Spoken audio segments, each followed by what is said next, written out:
मोरो खां ख़बर शामिल कयूं पिया। सदर अली हसन सोलंकी जी रिपोर्ट मुताबिक़ मोरो शहर जे मौला रहीम ॾिनो सोलंकी जे रहवासी औरतुनि ऐं ॿारनि मोरो पुलिस जी मुबैना ज़ियादतुनि ख़िलाफ़ मोरो प्रेस क्लब अॻियां एहतजाजी मुज़ाहिरो कयो, जंहिंजी अॻुवानी मुस्मात हाजरा सोलंकी, मुस्मात सकीना सोलंकी, मुस्मात नज़ीरा सोलंकी, मुस्मात शबीना सोलंकी, मुस्मात फोनंग सोलंकी करे रहियूं हुयूं।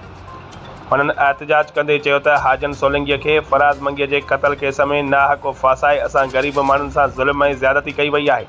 मोरो पुलिस असल कातिलनि खे गिरफ़्तार करण बजाए हाजन सोलंकीअ ते कूड़ो केस दाख़िल करे सरासर नाइंसाफ़ी कई आहे, जेका कानून जी लताड़ कई आहे। हाजन सोलंकी हिकु ग़रीब पोरत मज़दूर ऐं बछड़ीवाल माण्हू आहे। अहिड़ो ज़ुल्म नथो करे सघे। हुननि मुतालबो कयो त हुन ते दाख़िल कयल कूड़े केस जी शफ़ाफ़ इंक्वायरी कराए असां सां इंसाफ़ करे हाजन सोलंकीअ मथां दाख़िल कूड़ो केस ख़तमु कयो वञे।